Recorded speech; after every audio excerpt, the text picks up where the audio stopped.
there studying with a guy. He's a little bit like a big kid, but we all know him as Brady. Brady, come on up here. We have an opportunity to do this today. There's a testimony that you're going to hear today that is beautiful. It has a whole lot to do with what we were just singing about.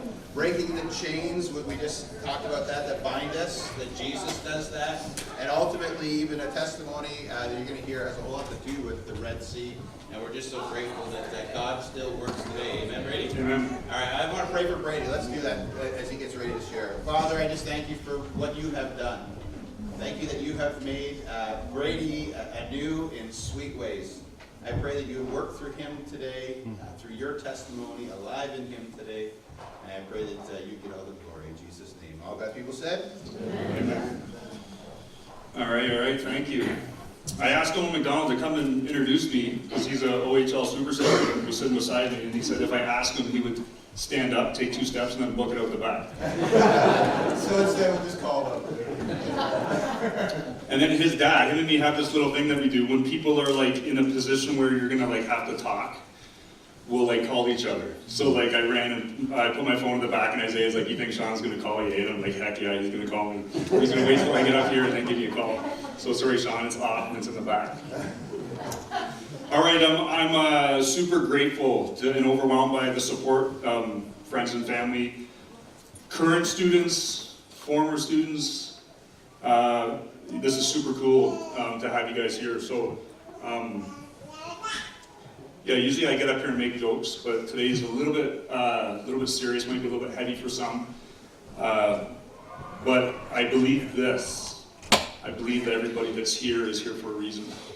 I feel that I hope what God has to say through me, that you'll be encouraged, you'll be able to help somebody else out. So that's my goal today. The reason why I'm here, this is crazy too, me and my brother are speaking on the same day. Marshall's up in Muskoka speaking, and I'm here speaking. My mom and dad are like, what the heck, that was never, like, that's not supposed to happen ever. So that's pretty cool. Eric's church. So I had the privilege to share this story kind of for the first time up in Muskoka, and it was exciting. I enjoyed it. I was thankful for the opportunity. So I thought, hey, let's do it with my home church. So the reason why I'm here today is I made God a promise when I said to him 2 years ago, I said, if you get me through this trial that I'm in right now, if you get me through this really hard time in my life, that I want to be able to share my story and I want to be able to give all the praise and honor to God. So he's like, okay. So I kind of had, like, I couldn't get out of that one. And John bugged me every time. He's like, yeah, you're doing it. So let me give you, if those that don't know me, I'm just going to give you a little bit of background of what my life was like previous. And then I'll kind of, you'll understand when I explain the story. So, yeah, life was great. I have 4 kids, 4 awesome kids, and everything was going well in my life, but not in my spiritual life. I was very much just going through the motions, including church. I would come on a Sunday for 1 hour, and I would leave, and I would go back to the way I always lived. I would consider that very much like a lukewarm Christian. That's how I felt I was going about day to day. And during that time, I had a lot of, knowing it consciously or not, I carried a lot of resentment, I carried a lot of bitterness. I had a lot of pride, I was selfish, I looked out for number one, I looked out for myself. So really sadly, I don't think that was a great place to be in, and being a lukewarm Christian is a pretty dangerous spot. December 15th, 2021 changed my life. What happened was, I really didn't have much history of this at all. I was just working in a gym class, I was teaching fitness, and I just started to feel not right. I got a coworker, well, I was going to call him Mr. Skinner because that's what we do when we're working. He was amazing during this early stage even because he could tell that I was off, and I didn't even know why I was off. I was just not right. I was super deflated, exhausted, not motivated, dizzy, and I just knew that something wasn't right. And then I would go home and I wouldn't sleep, really wouldn't sleep for 1 night, 2 nights, 5 nights, 6 nights, and it was, man, I think they do like torture camps for people to put them through that. It was a time that like I still to this, I mean, I'll never ever forget. I don't take sleep for granted ever, but I was going through this time where I started to physically deplete. So 30 pounds came off my body. Everything was in slow motion. I can't describe that unless you've been in that. Sleep never came, it just kept not coming. I started to feel mental despair in me, like really low, periods of super low. I felt really heavy. I felt like there was a blanket of depression that was sitting on top of me and I couldn't get out. It was so hard to explain and so hard to navigate through. I felt like I was all alone in this world. Even though I had an amazing family, amazing wife, amazing parents next door, I had people, but I was completely all alone suffering. And people don't talk about it. I didn't know what was going on. I really didn't know what was happening. I had no idea. I'm like, Jen, this isn't right, man. Like, I'm not sleeping ever. I'm feeling absolutely exhausted. I didn't feel right in the head for the first time in my life. I just felt like something mentally was wrong. I felt like my brain was in a blender. Really, that's what I felt like. It was awful. The way I describe this to people sometimes is I was living a nightmare by day and I was living a nightmare by night. I couldn't get out of the nightmare. That's what it was like for several months. It was tough. I felt like I was stuck in a shell, trapped inside of this shell, and I just watched life go by. I watched my kids go by, I watched them smile, I watched them go skating or go to basketball, and I was stuck in the shell and I couldn't get out of the shell. And I didn't know who could help me. I didn't know how I could get help.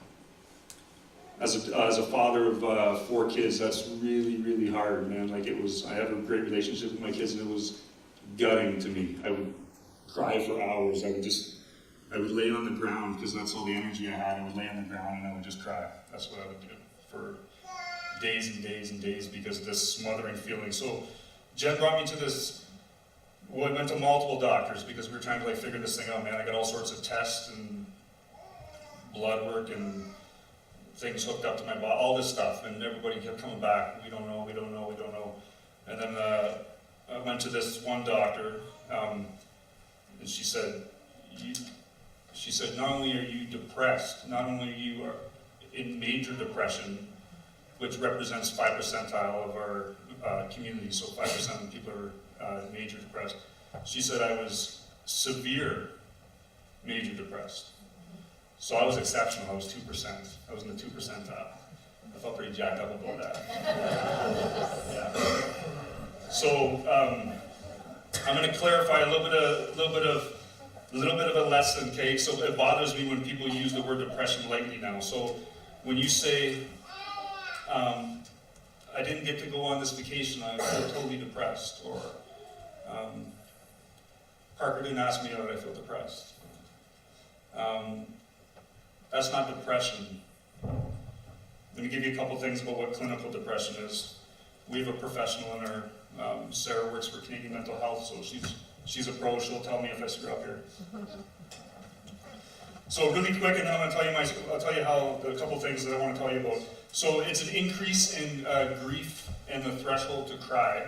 That's one big thing. I cried all day, and I don't cry ever. So my kids would never have seen me cry. Isaiah, when I had this, was probably 17.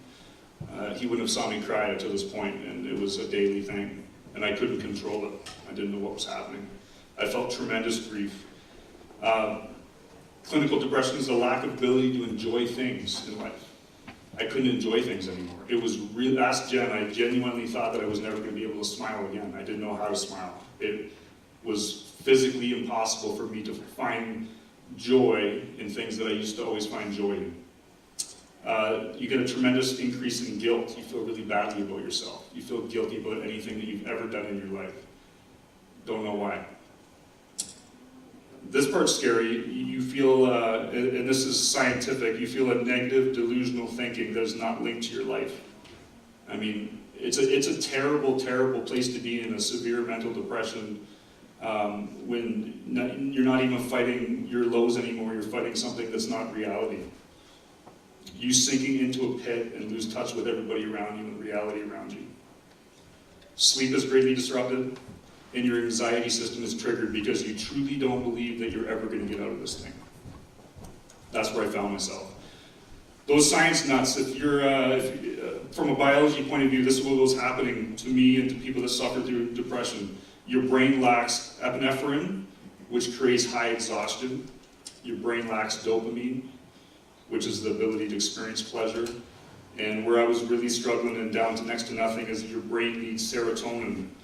And my brain, for whatever reason, was not giving me serotonin, and that it gives you tremendous grief, despair, and guilt.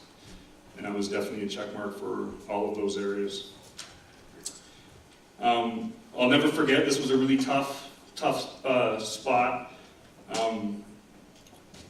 I remember laying on the floor in one of my rooms with my dogs around me, and Jen was unreal. Jen was like, I mean, telling you, she was unbelievable. She would, even though she didn't understand what severe depression was, what I was going through, she totally made her experience depression as somebody that was supporting me, and she walked every step of the way with me through these lows. I remember us laying on the ground on the floor at 2 in the morning. We were praying to God. We were like praying to God. We cried. We had no tears left. And I remember looking over to her, and I'm sorry if I cried, but this was hard to go through. But I remember looking over to her and saying, I don't want to do this anymore. I'm done. I can't do this anymore. I can't navigate through this. I was on such a thread, such a thin thread that for the first time in my life, I lost hope. I didn't think I was ever going to get better, and I was living a nightmare, and I didn't want to be here anymore. That was tough. Do I think God was punishing me? Absolutely not. My faith and serotonin levels have nothing to do with each other. I remember my mom saying, if you walked into the hospital with a broken arm, they would address your arm. I was going through a major depression and I didn't know what to do. I begged God to take this thing from me. I begged God to take this burden from me. He said, not yet. Because he knew that I'm such a stubborn person, and I get it from my mom 100%. If I had even 2% of me left to fight, I would claw my way out of this thing and try to fight my way out of this thing. But God wanted me at a spot of absolute brokenness, so that I would rely on him. He got me to ground zero. I had nothing left. I was laying on the floor, and I told Jen, I don't want to do this anymore. I don't want to be here. I remember going to a doctor, again, and saying to them, this is where we're at. And they thought, wow, this guy's like, this is serious, man. This guy's like, this is serious. And I talked to lots of different specialists and stuff. And they said, we recommend that we want to keep you here. We want you here for a couple of weeks. We're going to put you on this new medication, because medication in depression is so unique. Chemicals are so unique that nobody knows what works and what doesn't work. So there is just a trial. Anybody that has been on these kind of medications understand what I'm saying, and you have nothing but time. But when you're in a major depression, this is what time feels like. Seconds feel like minutes, hours feel like days, and you're stuck in that rut. And it's so hard for somebody to say, hey, just like, let's try this in 2 weeks and let's see what's happened. So it was a really hard spot, and the doctor said, hey, we want you here because we want to keep an eye on you because we don't know what's going to happen to you. And I think Jen truly didn't trust me being alone at that time. And I thought about it for a long time, and I just thought to myself, you know what, like, I want to go home. I want to go home. I just felt like God saying, like, go home. So we did. We went home. I'll fast forward to how the story ends, but this is really important. Me and Jen journaled every single day during this. And there's a couple points that I really want to make to you that I think is going to help you guys. And if you want to write these down, awesome, but this is what helped me, okay? So what was God trying to show me in this point of absolute brokenness when he had me at rock bottom? And I always took pride in doing my own thing, right? Like, this is Brady, I got this, I have a family, I'm doing this, this is me. And he put me at ground zero where I had nothing left in the tank. The first thing he was trying to show me is who to lean on. I was leaning on my family. My mom and dad were awesome. Jen was a rock star. The doctors, our pastor, John Fitter, was amazing. He would drop everything and come see me and pray with me. It didn't matter if it was 3 in the morning or 3 in the afternoon. Close friends. You guys know who you are. But God was like, these guys are awesome, but they're not your rock. I want you to be my rock. He wanted me to say, God, you are my rock. He wanted to be my rock. So just a real quick verse for you, Isaiah 26:4. Trust in the Lord forever, for the Lord himself is the rock eternal. I love that. God wanted to be my rock. He wanted me to rely on him. And I was at that moment. I was praying 24/7 to keep alive for one more minute. I was really at that point where I was minute to minute. Didn't want to be here that much. The second thing that God was trying to show me was perseverance. I was trying to sleep, but it wasn't going well. And it was like 3 in the morning. I remember like nudging Jen and saying, I have this like thing in my head, like crown. Can you help me like figure out, like, can you open the Bible and just like try to find out something about crown? And the verse that she flipped to is James 1:12 that said, blessed is the one that perseveres under trial. Having stood the test, that person will receive the crown of life that the Lord has promised to those who love him. I love that verse. So much that I asked Jen, I'm like, can I get that tattooed on me? She's like, I am gonna, I know. She doesn't get to decide that. Somebody answer this question to me. What is beside the biggest valley, the deepest valley? Somebody yell it out to me. What's beside the mountain? The highest mountain. God had me at the bottom of a pit. And he just was saying to me, like, look up, man, the mountain is ahead of you. I got things for you, but I'm going to walk you through this thing. I'm going to teach you some tough lessons while you're down in this journey. The third thing I wanted to tell you was, and this is so hard, this is like so hard, is to find joy in suffering. Man, think of that, what I just said there, to find joy in suffering.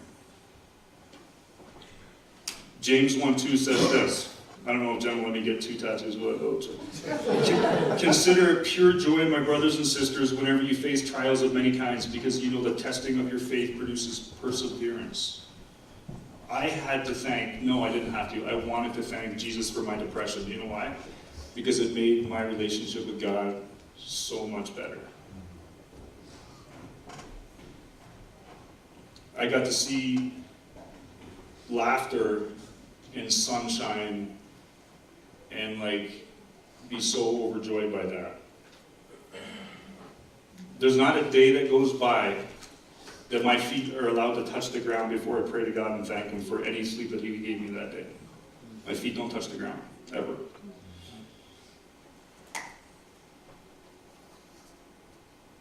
My family got this, to me, this is what I think God, like, this is the part that I was really excited about.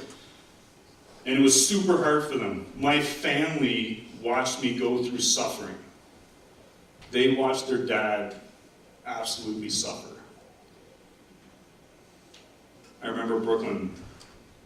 Man, Brooklyn is a warrior, dude. I don't know if she stayed up here. No, she didn't. She would come down the stairs every day. She'd run down the stairs. And she'd look at my door and she'd be like, Dad, did you sleep last night? And I was like, and she could just see in my eyes that like tonight it didn't go well, I didn't sleep. Every single day she would pray to God to say, I want my daddy to sleep. I want my daddy to sleep. I want you to lift this thing from him. I want you to lift this depression. I want my dad back. And every day she'd come and look in that room diligently. Like, she's a prayer warrior. I told this story I spoke, but it's kind of funny. It's like if we're eating dinner at our house, and everybody's like, they'll pray quick, because if Brooklyn says, I'm going to pray, dude, it's like 7 minutes long prayer. Like, she will thank everything that she can think of, and my boys will be like looking at the supper, and they're like dripping and salad going, and Brooklyn's like still rolling. It's amazing, it's hilarious. But she prays so genuine, like she prays to God, like they're just beside each other. I learned so much from that kid.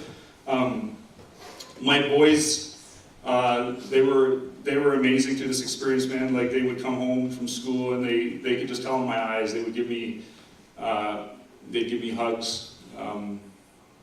I would cry on their shoulder. I really would. Like, I remember crying on their shoulder, and man, like, God, like, moved in our house. God, like, brought our family together for real prayer. Ashton has, like, so many gifts that, like, I never, like, when she saw her dad suffering, man, she would time with me. She would always be there with me, whether it means, like, to rub my shoulder or give me a cold cloth, whatever it took. She was so compassionate towards me. She has a gift of compassion.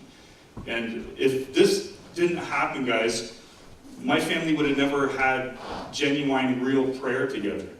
Because life was busy. We were just going to go to basketball practice or to go whatever's next, and if we get to church on Sunday. But, like, God broke me, and my family got to watch that and watch the suffering that it went through to learn these valuable lessons, that when it was time to climb up the mountain, that I feel like these guys, their faith was all stronger and affected by that. So I am absolutely thankful for that. The fourth thing, and this will be it, and I want you to pay attention to this, because this is a miracle still happening. I missed the last 2 Sundays, but I know what John was speaking about. I want you to remember this: when Moses and the Israelites were fleeing Egypt with Pharaoh's army chasing them.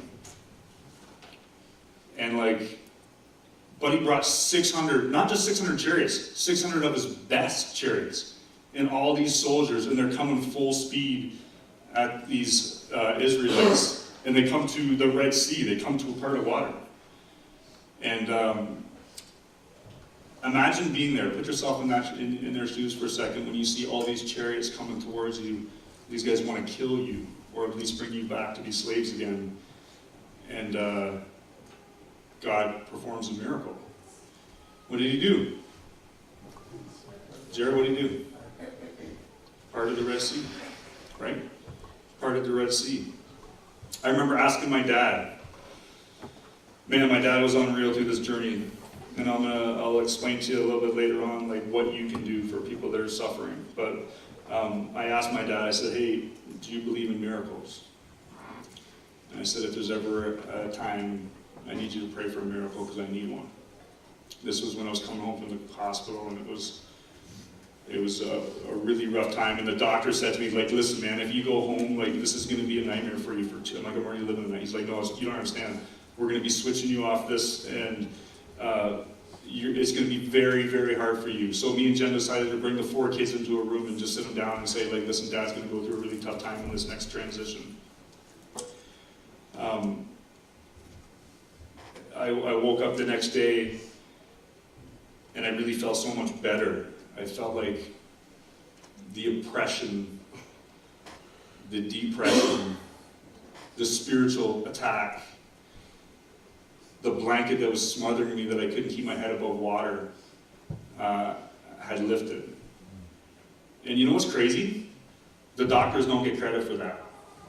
They don't. They just told me that it was going to be a nightmare for me. I feel like the miracle still happened, and that I'm living proof. I got to experience one. And I'm forever grateful for that. One of my favorite verses of all time, Genesis is my favorite tattoo, sorry. Exodus 14:14, the Lord will fight for you, you need only to be still. I love that verse. The Lord will fight for you, you only need to be still. What did me and Elijah have in common? Anybody know? Elijah sat under a tree in severe depression, and he prayed to God to take his life. He didn't want to be here anymore. That's sad, but that's what I had in common with somebody in the Bible. We both didn't want to be here anymore. God was healing Elijah through a season of depression and burnout, because he was going to use him for big things. Looking back on it, I believe that Jesus was healing me to get me ready to go back into the high schools with a totally different kind of lens. And I made God a unique promise. I said to him, if you can help me get through this trial, I would be compassionate to others that are going through a storm. I would be an absolute voice for people that are struggling in silence with mental health. with depression, with anxiety. I want to be a voice to speak for others that can't speak for themselves. One out of 2 youth struggle with mental health all alone, and nobody talks about it.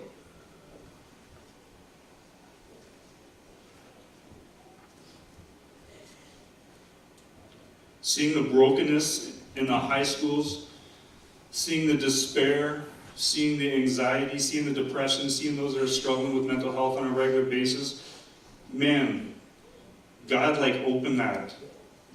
God opened this to me. He's like, are you sure you want?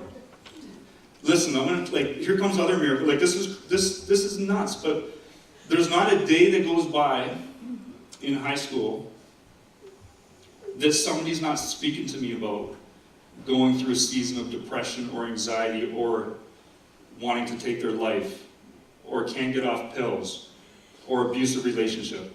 Every single day, God put somebody in front of me to talk to me about it. And you know what the crazy thing is? They didn't know that I was going through this right now. These people that I was speaking to had no idea that I was going through depression. I didn't go into the school and announce, hey, guess what? I went through a major depression, and I didn't talk about it. God brought these people into my life. Students. I remember sitting in the back of a class, and everybody left to go for lunch or whatever, and I remember a girl sitting there, and she just said, can I come talk to you? And she said, listen, I feel like I'm so thankful to have her, to be connected with you. I was like, oh, cool, thanks. What do you say to that? and she was like, she said, I want you to know that 2 months ago I wanted to take my life. She said I was such in a low spot of depression and anxiety that I didn't see the light of the tunnel, but she said, you helped me smile again. And man, you know how much that does for me when I hear somebody say that? That's God put me back into the fire to go help.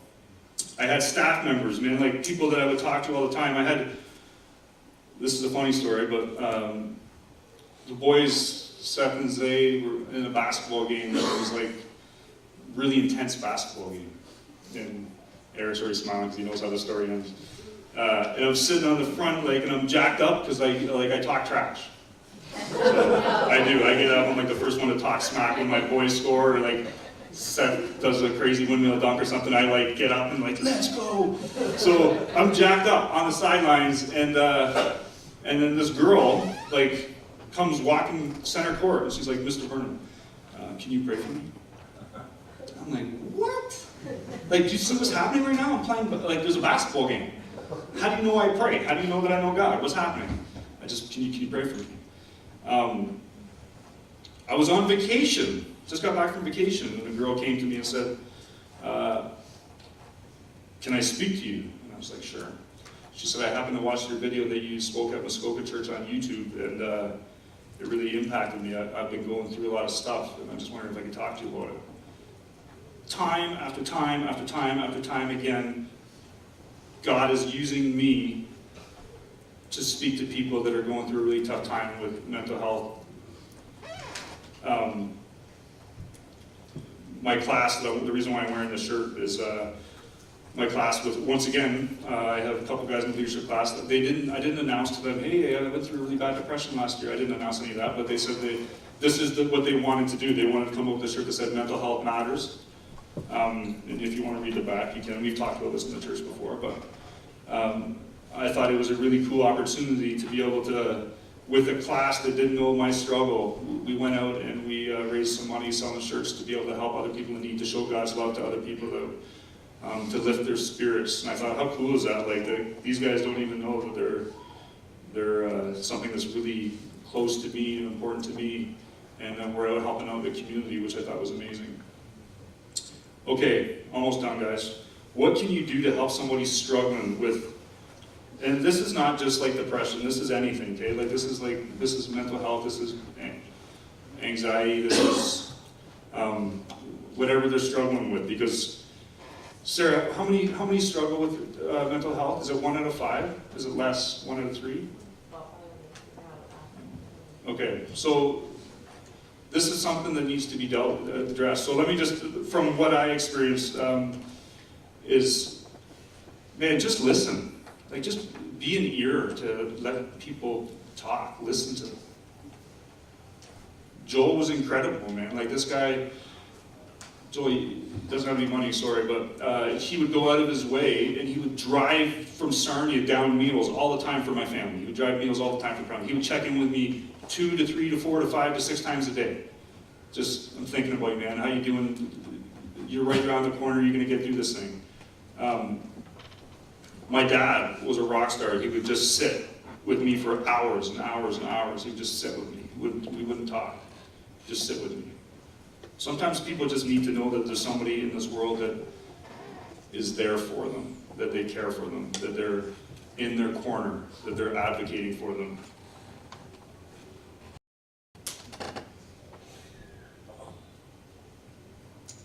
I'm thankful to God for seeing me through this journey to where I am today, but there's no guarantees in life. This might be something that I always struggle with.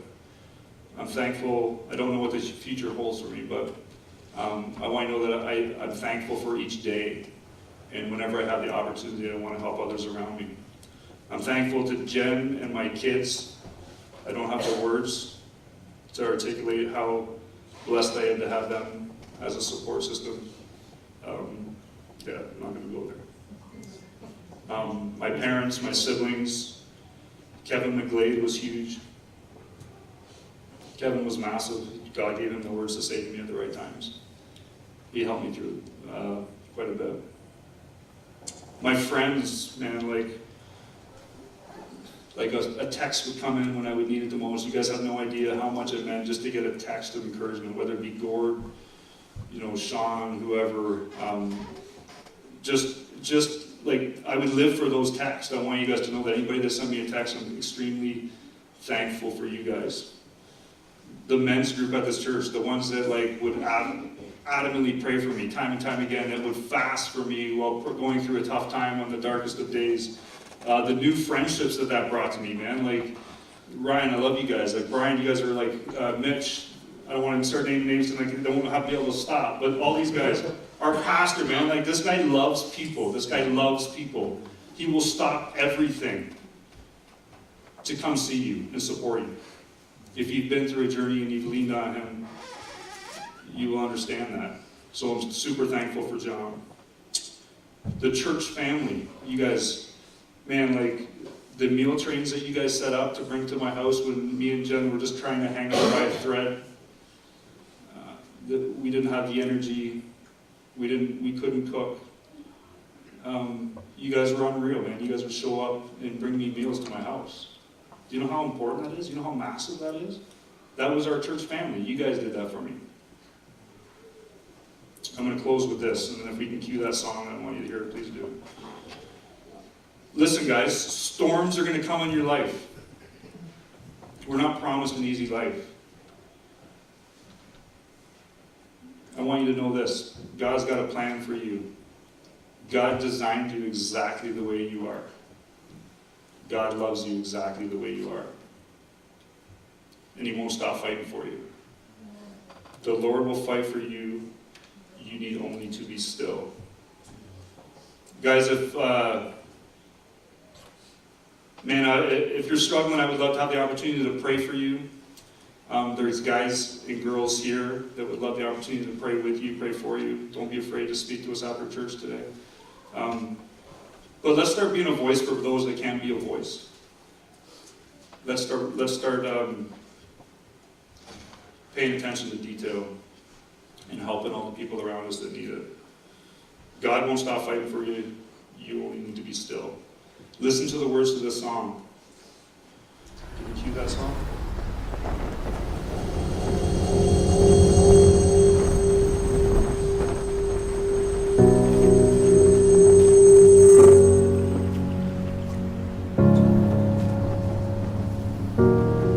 You are not hidden. There's never been a moment you were forgotten. You are not hopeless. Though you have been broken, your innocence stolen, I hear you whisper underneath your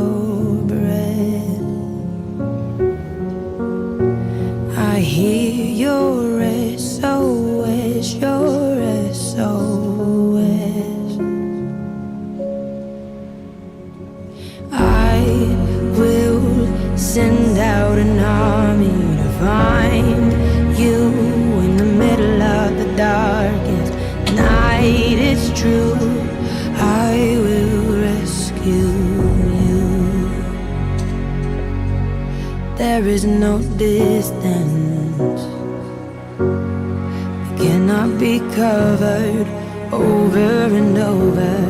You're not defenseless.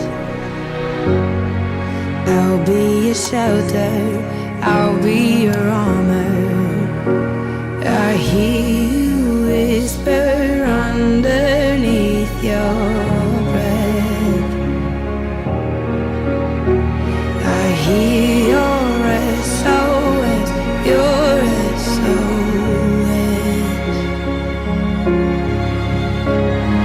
I will send out an army to find you in the middle of the darkest night. It's true, I will rescue you. I will never stop marching to reach you in the middle of the hardest fight. It's true, I will rescue you. I hear the whisper